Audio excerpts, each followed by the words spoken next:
across Tasmania. This is Tas News 24 with Kane Dello.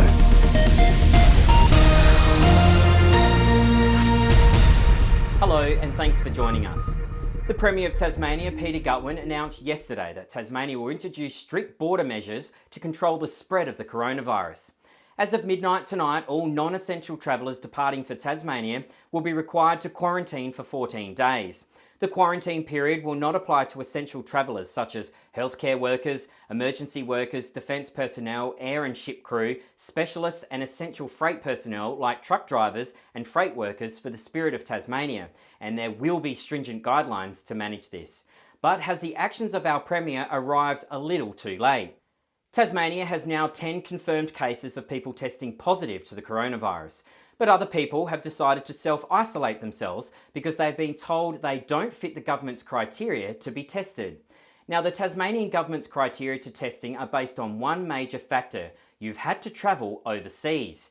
But that should not be the key factor when people are being tested for the coronavirus. Only this week, a woman went to the Launceston General Hospital after developing symptoms similar to someone having the coronavirus. Now, she was very unwell, but rather than the hospital testing her, they told her to go home as she doesn't meet the guidelines. Now, let's discuss how it all unfolded. The woman presents herself to the hospital. She is asked 2 quick questions by hospital staff. Those questions: have you travelled overseas recently, and have you had any direct contact with someone who has been diagnosed with coronavirus? If you say no to any of those questions, you are told to leave. However, this person may not have travelled overseas, but she came over from Sydney, which is a hotspot at the moment for the coronavirus. She uses public transport while there. She flies 3 times a week from Tasmania to Sydney. She works with international students and is normally fit and healthy. She doesn't smoke, she exercises daily and eats well. It's only in the last week after she returned home from Sydney, she has felt ill and has presented all the serious symptoms of possibly being infected with the coronavirus. But our government regulations mean she doesn't fit the criteria and cannot be tested. The Health Minister, Sarah Courtenay, along with the Premier of Tasmania, Peter Gutwein, boast about how Tasmania has the lowest case of people testing positive to the coronavirus than any other state of Australia. That statement is stupid and shows how useless the Tasmanian Government are when it comes to something very serious. Tasmania may have the lowest case of people testing positive to the coronavirus, but that's because a lot of people are not being tested. People who are showing every sign and symptoms of possibly having the coronavirus, but our government doesn't want to know about it unless you've travelled overseas. It's no wonder Tasmania's government is a laughingstock to the rest of the nation and the world. Just when will our government learn? Of course, we contacted both ministers who remained tight-lipped and did not respond, which we have come to expect of them. However, it's still a disappointing outcome. On Thursday afternoon, Prime Minister Scott Morrison had announced a total travel ban will be placed on all non-residents and non-Australian citizens coming into Australia, and this takes effect as of 9 p.m. tonight. Let's take a look at the situation within Australia. Of the 565 confirmed cases in Australia, 46 have recovered and 6 have died from coronavirus. 259 cases were considered to be overseas acquired. Most of the overseas cases were acquired in the US, Iran, Italy and the UK. 72 cases are contacts of previously confirmed cases. The likely places of exposure for 206 reported cases is currently under investigation, and the source of infection for 28 cases is currently unknown. The scale of people testing positive to the coronavirus in Australia is as follows. The ACT has 3, New South Wales has 265, Northern Territory has no confirmed cases, Queensland has 94, South Australia has 37, Tasmania has 10, Victoria has 121, and Western Australia has 35.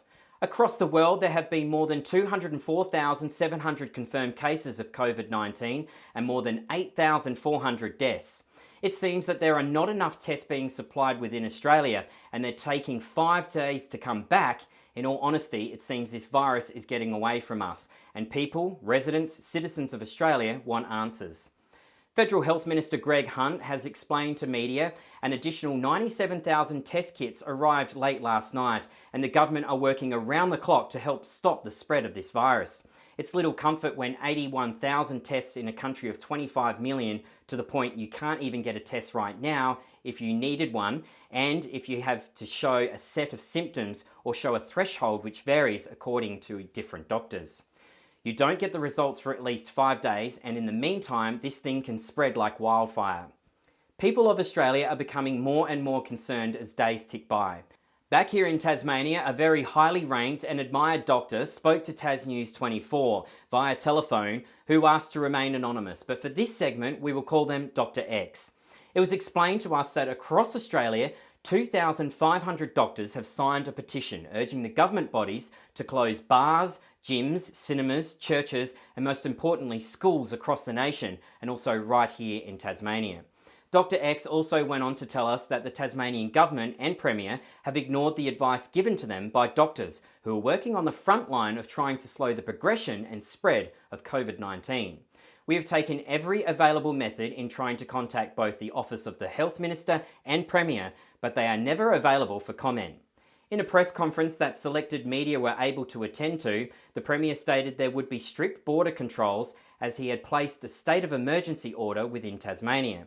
Now, this gives the police extra powers that take place effective immediately and allows them to pull on resources from other departments should the need arise. Medical staff are already working at full capacity trying to do the best they can. It seems the coronavirus has sent shockwaves through the community and Justice Department of Tasmania. This week it was put in place that both the Magistrates and Supreme Court from right across the state will be closed to help prevent the spread of the virus. On Monday, courtrooms were still in operation but was limited to 5 people inside the courtroom, and only the person appearing at court was permitted to enter. Media were not allowed in the gallery and were not permitted to sit and report on matters that they normally would on most days. Most matters were adjourned until June 2020, and trials that required a jury were pushed back even further. On Tuesday, Amber Wilson, who is employed as the Mercury newspaper court reporter, stated the staff from the courts were looking at working from home and going through matters that were currently needing to proceed and those that needed to be adjourned. We feel that court staff taking home people's case notes and files along with confidential information is a serious breach of the Privacy Act. Could you imagine if court staff taking home confidential files on people and any one of their family members or friends could easily access and read its contents? Something that I hope the government will not allow the court staff to do and carry out these actions. Otherwise, there could be serious legal implications directed to the courts and staff if people's matters and information are leaked.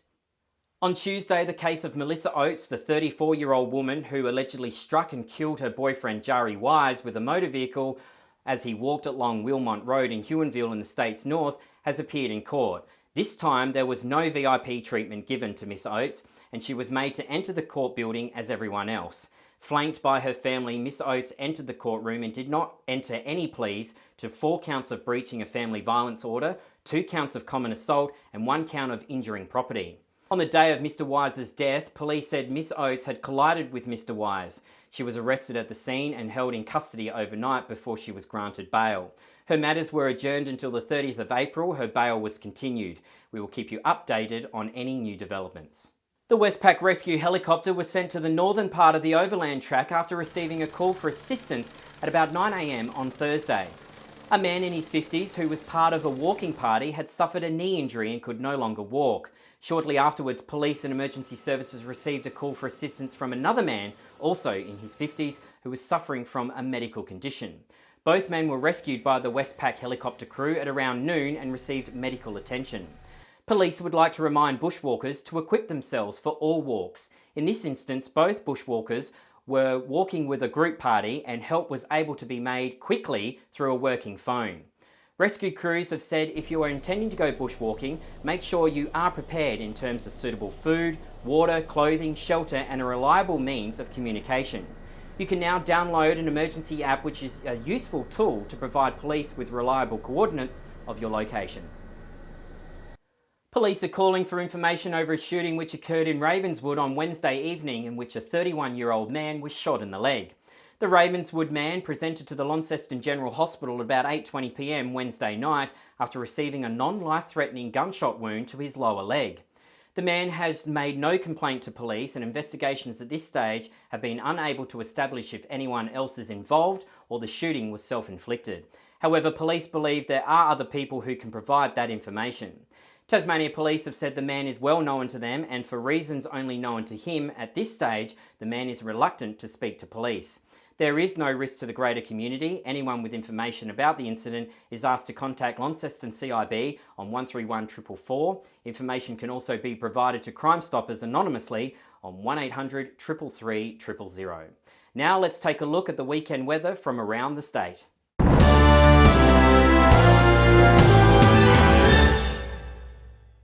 In Hobart today, it reached a high of 18 and was partly cloudy. Hobart is looking for an overnight low of 11. Tomorrow's conditions looking pretty much the same, partly cloudy, going for a top of 18 and a low of 13. Sunday, Hobart will see some slight sunshine, but more cloudy conditions developing, looking at a high of 15 and a low of 11. In Devonport today, there were showers throughout the day and reached a high of 18, looking at a low of 10 tonight. Saturday, mostly cloudy, going for a top of 18 and a low of 10. Sunday, mostly sunny conditions, going for a high of 16 and an overnight low of 9. Launceston today was heavy cloud cover and cooler conditions. It reached 17 and tonight going for a low of 11. Tomorrow mostly cloudy conditions with a high of 19 and a low of 9. Sunday is looking the same, going for a high of 17 and a low of 9. Well, that's our program for this evening. Remember, you can keep up to date with all the news via our Facebook page, and don't forget to subscribe to our YouTube channel for all the latest stories. Until next week, take care of yourself and others. Bye for now.